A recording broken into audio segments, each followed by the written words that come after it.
The wooden bench beneath her cut into Yuriko's thighs as the transport ship heaved against another wave.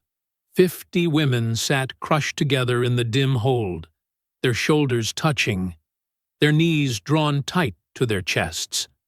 No one spoke above a whisper. The metal walls dripped with condensation, and the air hung heavy with the smell of salt, rust, and unwashed bodies.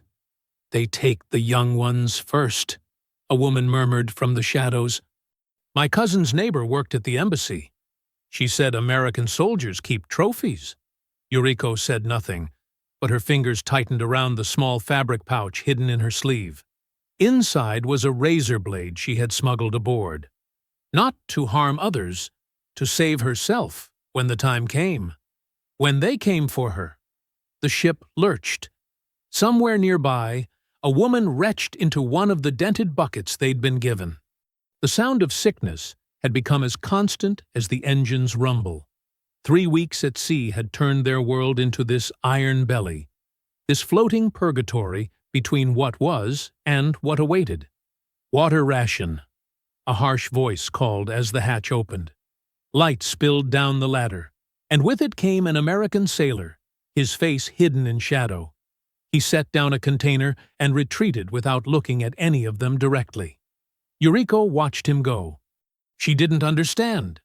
In her mind, she heard again the words of Lieutenant Saito, who had addressed the women of her town before the Americans came. "Better to throw yourself from the cliffs," he had said, his voice carrying across the assembled crowd. "Better to swallow poison than allow yourself to be taken. The enemy knows no honor. The enemy is not human, as we are human." Each night since her capture, Yuriko had dreamed of the same thing.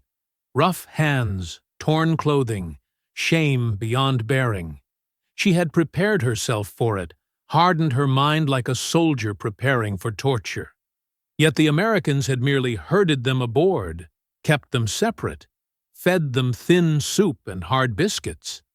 The guards shouted when they were slow to obey, but none had laid hands on the women. It made no sense. This restraint felt like a cruel game, a cat toying with a mouse. "They're fattening us," an old woman whispered yesterday, "like farmers with pigs before slaughter." The sea grew rougher as the days passed. They took turns with the buckets, held back each other's hair as they vomited up the little food they'd been given. The guards continued their distant routine. Food twice daily, water rations, brief escorted trips to the makeshift latrine at the far end of the hold. One sailor had even averted his eyes when Mitsuko's threadbare shirt tore open. Rather than the leering they expected, he'd called for a female interpreter to bring a replacement garment.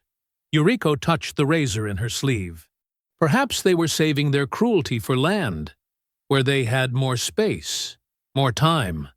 Perhaps this was merely the prelude to horror. One morning, their 24th at sea, though few had kept proper count, the hatch opened wider than usual. Sunlight cut through the darkness like a blade, blinding them after so long in dimness. "On deck! All of you!" The order came sharp and urgent. They climbed the ladder slowly, legs weak from confinement. Yuriko emerged last, squinting against the painful brightness. The wind carried the tang of unfamiliar shores. The women lined the railing, 50 small figures in faded clothes. In the distance, a coastline emerged from morning mist. America, a smudge of green and gray on the horizon. Yuriko's hands gripped the cold metal rail. The razor pressed against her wrist through the thin fabric of her sleeve. The true nightmare, she was certain, was only just beginning. The wooden gangplank creaked under Yuriko's feet as she shuffled down to the dock. America smelled strange, like pine trees and gasoline. 50 Japanese women moved in a silent line, eyes downcast, shoulders hunched. Armed soldiers flanked them, but kept several paces away. "Into the trucks! Move along!" a tall American barked, pointing to a row of canvas-covered vehicles. Yuriko climbed aboard the nearest one, her legs still unsteady from weeks at sea. The truck bed was bare metal, hot from the morning sun. She pressed herself against the side, making room as more women crowded in. No one spoke. The only sounds were shallow breathing and the occasional stifled sob. The engine rumbled to life. Through a gap in the canvas, Yuriko watched the port disappear as they joined a dusty road heading inland. 2 soldiers sat in the cab ahead, their backs to the women. 2 more rode in a jeep behind them. None looked back at their cargo. It is better to live with dishonor than to die with a broken spirit, Yuriko told herself, though she wasn't sure she believed it anymore. The words felt hollow, like reciting a childhood poem that no longer made sense. Still, she repeated them silently as the truck bumped along, each jolt sending pain through her stiff joints. "They take us to camps like animals," whispered Mitsuko, the woman with the torn shirt from the ship. Her eyes were wide with fear. "My uncle was in Manchuria. He said—" "Quiet," hissed an older woman. "Do not invite their attention." Dust filtered through the canvas, coating their skin and clothes with fine red powder. The air grew hotter as they traveled. Yuriko felt sweat trickle down her back, but she didn't dare move to wipe it away. Every bump, every turn might be bringing them closer to the nightmare she had prepared for. After what seemed like hours, the truck slowed. Yuriko peered through the canvas again. A camp sprawled before them, rows of long wooden buildings behind a fence topped with barbed wire. Watchtowers rose at each corner, their windows reflecting the afternoon sun. The truck stopped. The canvas flap was thrown back, and light flooded in. "Out! Form a line!" a soldier ordered. Yuriko climbed down, her legs nearly buckling beneath her. The women formed a ragged line, blinking in the harsh sunlight. Yuriko's heart hammered against her ribs. This was it. This was where the pretense would end. But the soldiers merely motioned them forward, maintaining their distance. No hands reached for them. No leering smiles appeared on the sunburned faces. They were led through a gate, where a woman in an American uniform checked names against a clipboard. Her manner was businesslike, almost bored. "Barracks 3 and 4, she said, pointing. "That way." The building was long and plain, with small windows set high in the walls. Inside, rows of simple metal cots lined both walls. Each had a thin mattress and, Yuriko blinked in surprise, a folded blanket. Clean, gray wool blankets. "Settle in. Mess call at 1800, said the guard who had led them in. His eyes didn't linger on any of them. He seemed almost uncomfortable. Yuriko sat stiffly on the edge of the nearest cot. The mattress gave slightly beneath her weight. Her hands trembled as she placed them in her lap, the razor still hidden in her sleeve. She waited, muscles tense, for the man to make his move, to give some signal to others waiting outside. But he simply checked his watch, stepped back toward the door, and left. The latch clicked shut behind him. The shadows grew long as evening approached. Yuriko's stomach twisted with hunger, a pain she had grown familiar with during the weeks at sea. The barracks door opened and a guard appeared in the doorway. "Mess hall, line up," he said, his voice flat. The women rose silently, forming a line. Yuriko fell in behind Mitsuko, whose shoulders trembled slightly. They shuffled out into the cooling air, following another guard toward a large building at the center of the camp. Smoke rose from its chimney, carrying the unfamiliar smell of cooking meat. "What will they make us do for food?" whispered the girl behind Yuriko.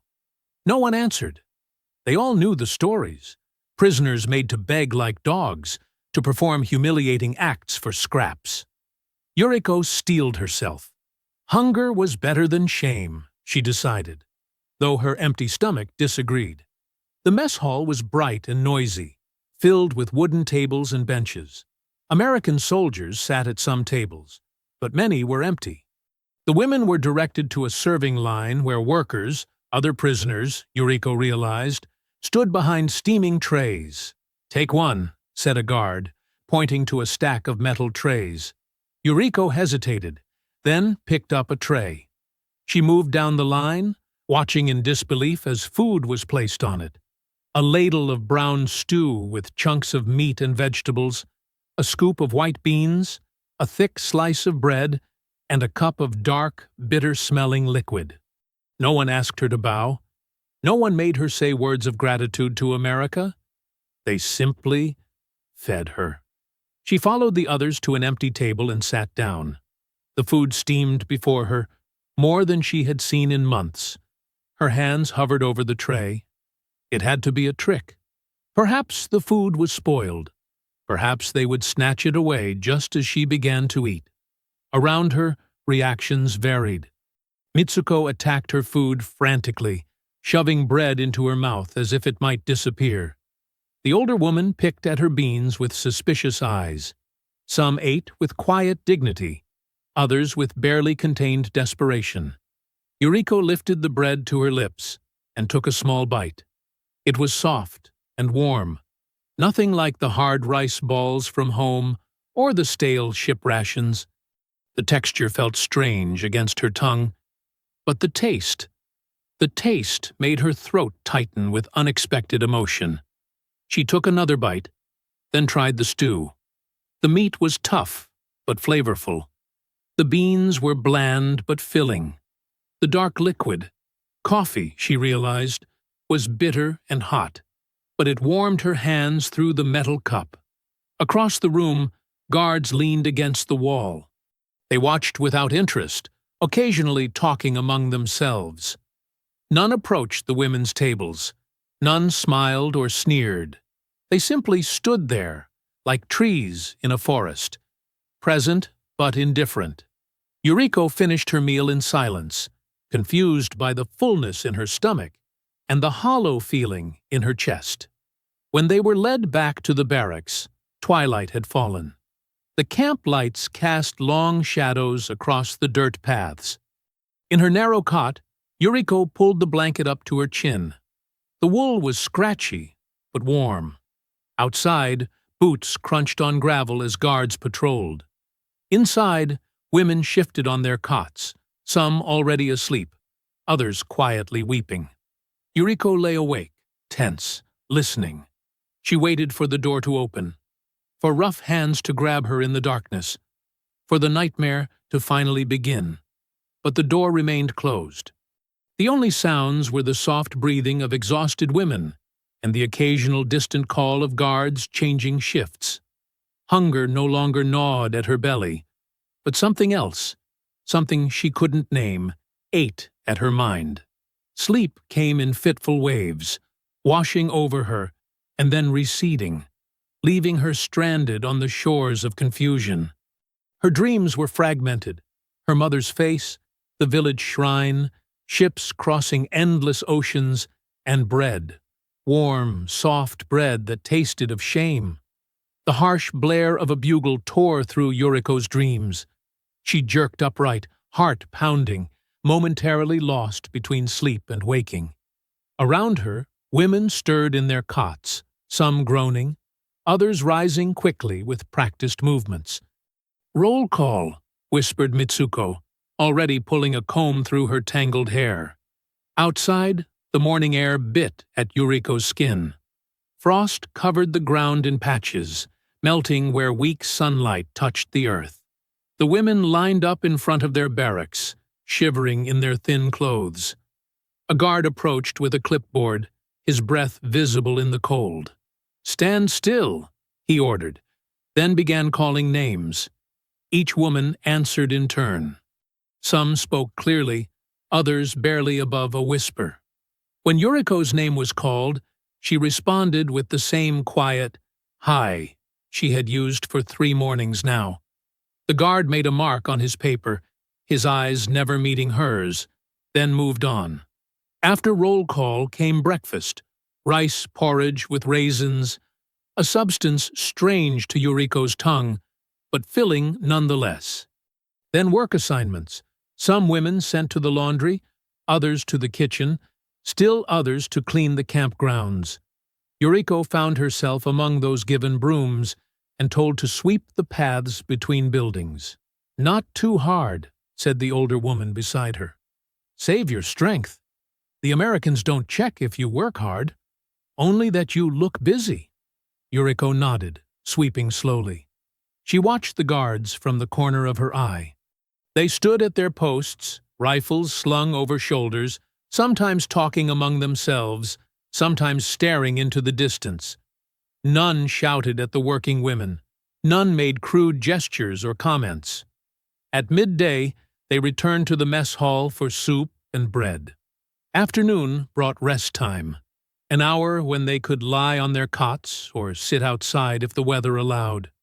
Then more work, another roll call as the sun set, and finally dinner. On the fourth day, it was Yuriko's turn for the showers. She walked with a group of women to a small building near the edge of camp. Inside were simple stalls with cold water that ran for exactly 5 minutes per person. Yuriko clutched her thin towel to her chest, waiting for her turn. Outside, she knew, stood guards, her stomach knotted with dread and memories of warnings. The enemy violates women. They have no honor. They will watch and laugh. When her turn came, she stepped into the stall, heart racing. The water hit her like ice, making her gasp. She washed quickly, ears straining for sounds of approaching footsteps, eyes darting to the thin curtain separating her from exposure. But no one came. When she finished and stepped out, wrapped tightly in her towel, she glimpsed the guards through the building's small window. They stood with their backs to the shower building, talking among themselves, cigarette smoke curling above their heads. That night, unable to sleep, Yuriko sat by the small window in their barracks. Outside, 2 guards stood by a lantern, its yellow light casting long shadows. One said something, and the other laughed. A normal laugh, like her brother's when something amused him. They passed a cigarette between them, their postures relaxed. The sound of that laughter made Yuriko shiver. It was so human. Not the bark of a monster, not the cruel mockery she had been warned of, but simply a man finding something funny in the night. Why did this unsettle her more than cruelty would have? She wrapped her arms around herself, watching them, feeling a strange ache in her chest that had no name. 13 days into their captivity, morning roll call started like all the others. The women stood in straight lines, shoulders back, eyes forward. Yuriko counted breaths to stay calm, waiting for her name to be called. Then a soft thud broke the silence. Whispers rippled through the line as Keiko, barely 16, crumpled to the ground. Her face flushed bright red against the dusty earth. The nearest women stepped back, afraid to break formation. "Stand still!" the guard shouted, but his voice faltered when he saw the girl lying motionless. Yuriko's heart raced. In Japan, they'd been told stories of injured prisoners left to die, of sickness treated with mockery instead of medicine. She clutched her hands together, nails digging into palms, preparing to witness the cruelty she'd been expecting all along. The guard spoke into his radio. Minutes later, a jeep approached, dust billowing behind it. A woman in a white uniform jumped out before the vehicle fully stopped. "Move aside," she ordered, kneeling beside Keiko without hesitation. The nurse pressed a hand to the girl's forehead, then to her neck, checking her pulse. She turned Keiko gently onto her side, murmuring words Yuriko couldn't understand. There was no disgust in her touch, no reluctance to handle a Japanese body. "Fever," the nurse announced, looking up at the guard. "Get her to the infirmary." 2 guards lifted Keiko onto a stretcher. The girl's eyes fluttered open briefly, confused and afraid, before closing again. The women watched in silence as she was carried away. Roll call continued, but Yuriko barely heard her name when called. Her mind raced with contradiction. The stories told in school echoed in her memory. Americans would rather see a Japanese suffer then waste medicine on them. They believe we are less than human. That afternoon, the women learned Keiko had pneumonia. The barracks buzzed with nervous speculation about her fate. "They will let her die," whispered one woman. "Or worse," added another. But when evening came, news arrived that Keiko was receiving treatment. Antibiotics, the guard said. A word Yuriko didn't know but understood meant medicine. After lights out, Yuriko couldn't sleep. She lay awake, listening to the creaks and sighs of the barracks. Her mind wouldn't settle. The images kept repeating. The nurses' gentle hands, the careful way they'd lifted Keiko, the absence of disdain or neglect. Past midnight, she slipped from her bunk and padded silently to the infirmary barracks. She peered through a crack in the wooden wall, expecting, what? Torture? Experimentation? Inside, she saw Keiko sleeping on a clean bed. A small lamp cast soft light over her face. As Yuriko watched, the girl's lips moved in her sleep. "Arigato," Keiko whispered. "Thank you." The words hit Yuriko like a physical blow. Gratitude. To the enemy. Something twisted painfully in her chest. A feeling like betrayal, though she couldn't say who was betraying whom. Back in her bunk, Yuriko pulled her thin blanket over her head. She pressed her face into the rough fabric, whispering to herself, "It's a trick. It must be a trick. They want us to trust them before they show their true nature." But even as she spoke the words, they rang hollow. 13 days had passed. 13 days of waiting for cruelty that never came. 13 days of mounting confusion. "Just a trick," she repeated, softer now, less certain. The night stretched endlessly around her. Sleep wouldn't come, and neither would the cruelty she'd been raised to expect. December brought bitter cold to the camp. The wooden barracks, never meant for winter, let icy drafts slip through every crack. At night, the women huddled together for warmth, their breath forming small clouds above their blankets. One morning, frost covered the ground as they lined up for roll call. Yuriko's toes had gone numb in her thin shoes. The guard checking names seemed rushed, his clipboard trembling slightly in the cold. "Everyone to the mess hall after breakfast," he announced. "Special assembly." The women exchanged nervous glances. Special meant different. Different meant danger. During breakfast, watery porridge that at least warmed their hands through the metal bowls, Yuriko overheard guards talking about Christmas preparations. The word meant nothing to her. At 10 o'clock, they were marched to the mess hall. Yuriko hesitated at the doorway, surprised by what she saw. Green branches hung from the ceiling rafters, twisted into loops. Red paper chains draped between them. In the corner stood a small pine tree decorated with paper stars and what looked like bits of tinfoil shaped into ornaments. The hall smelled of pine and something sweet she couldn't identify. "Please sit," said the camp commander, a man they rarely saw. His voice was formal, but not harsh. The women filed in silently, taking seats at the long tables. On each place setting sat a small parcel wrapped in brown paper. "Today is Christmas," the commander explained through a translator. "An important day for Americans. We exchange gifts and remember peace. Peace." The word seemed to hang in the air, impossible and fragile. "These are for you," he continued. "You may also write letters to your families. We cannot promise delivery until after the war, but we will try." A guard moved around the room, nodding for them to open the parcels. Yuriko untied the string with shaking fingers. Inside her package, a bar of soap that smelled like flowers, not the harsh lye they used for washing, 3 hard candies wrapped in wax paper, several sheets of writing paper, and 2 pencils. She stared at the items, unable to move. Around her, some women were already unwrapping candies, closing their eyes as sweetness touched their tongues. Others held the soap to their noses, inhaling deeply. A few were crying silently. "Why?" someone whispered in Japanese. No one answered. Yuriko picked up the soap, cradling it in her palm. It was pink and smooth. She'd had soap like this once, before the war, a gift from her father when he returned from a business trip to Tokyo. Her thumb moved across its surface, remembering. The enemy had given her something beautiful. The enemy remembered beauty existed.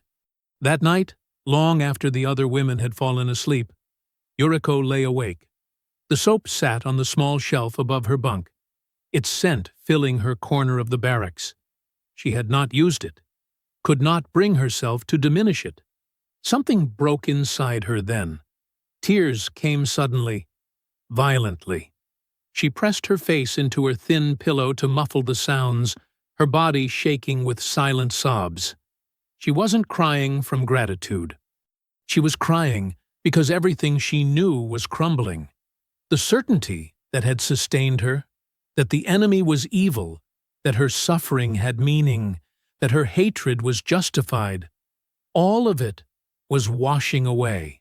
If they could be kind, what did that mean about the stories she'd been told? What did it mean about the war itself? She fell asleep, still crying, clutching the paper with the Americans' gifts.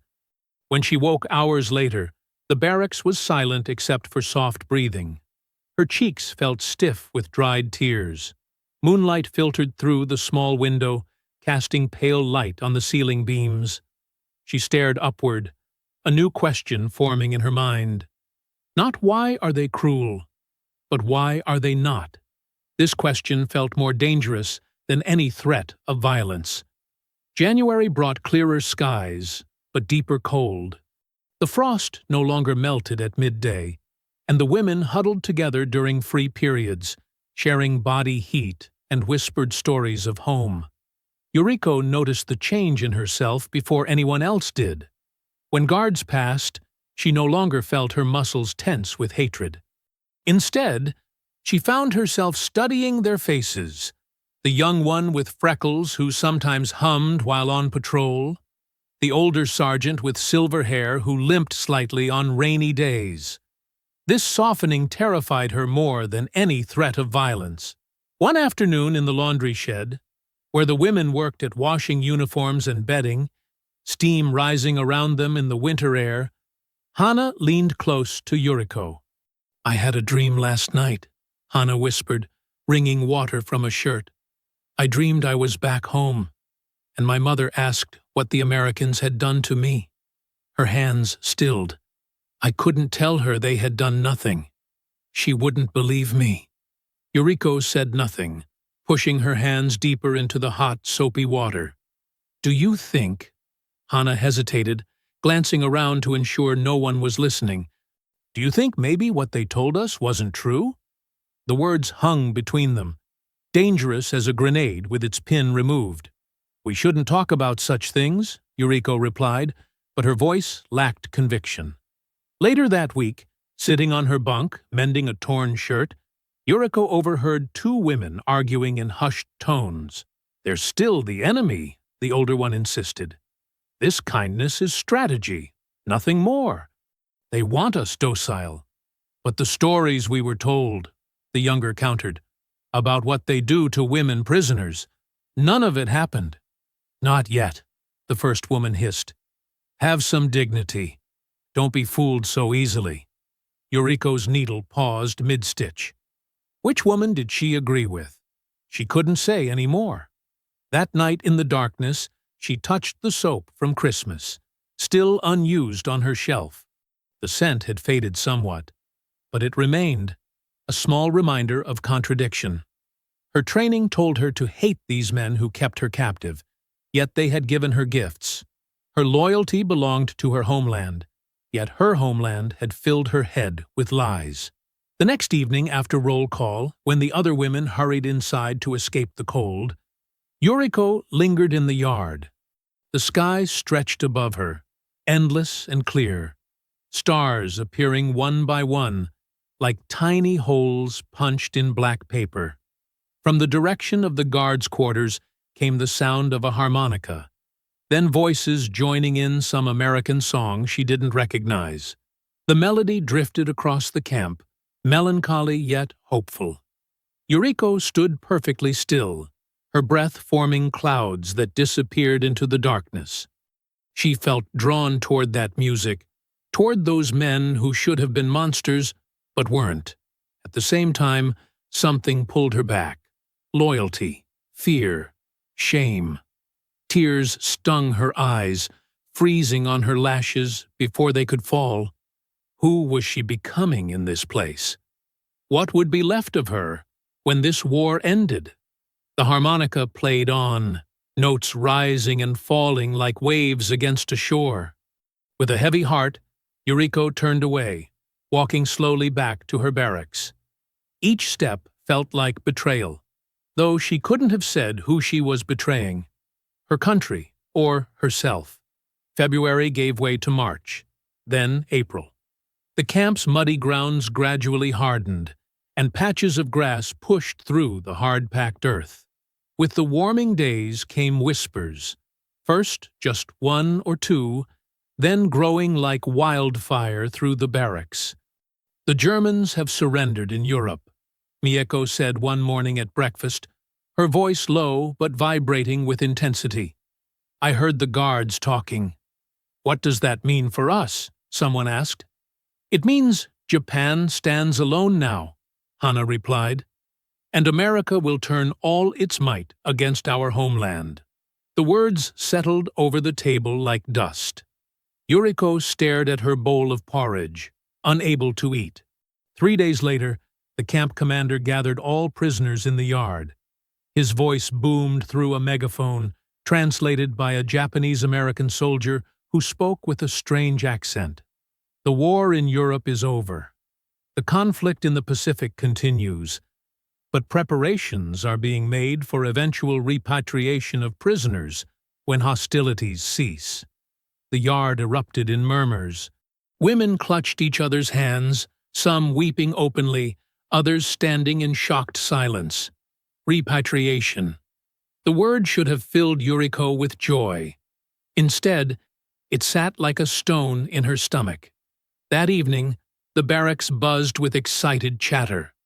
Women spoke of families waiting, of villages they missed, of proper Japanese food, and the comfort of familiar customs. "I'll kiss the ground when I step off the boat," one woman declared. "My mother will hardly recognize me," said another. "I've grown so thin." Yuriko sat apart, watching their animation with a distant gaze. How could she explain the knot of dread that tightened in her chest? How could she admit that the thought of returning to Japan filled her with more fear than the American camp ever had? In her mind, she heard the speeches from her school days. "The enemy is barbaric. They will violate our women, destroy our culture.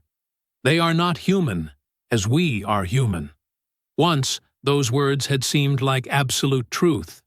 Now they rang hollow, like empty gongs. She thought of the freckled guard who had shared his extra chocolate ration with the youngest prisoners, of the nurse who had stayed up all night with Setsuko when her fever wouldn't break, of the chaplain who had respectfully allowed them space for their own observances. These people were supposed to be monsters. What did it mean that they were not? And what would happen when she returned home? Would she be expected to nod and agree when speakers denounced American savagery? Would she be forced to pretend that everything she had experienced here was a lie? Captivity, strange as it seemed, had freed her mind.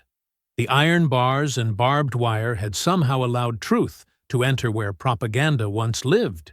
And now freedom, real freedom, threatened to cage her thoughts once more. That night, while others dreamed of homecoming, Yuriko sat on her bunk.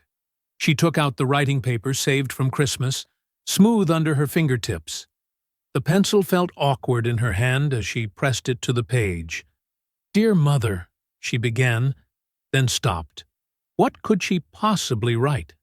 That her captors had been kind? That the enemy had shown humanity? That everything they had been taught to believe was, at best, Only partially true? Her hand trembled. The pencil made a small, dark dot on the paper, but no words followed. Yuriko set it down, her fingers shaking too badly to continue.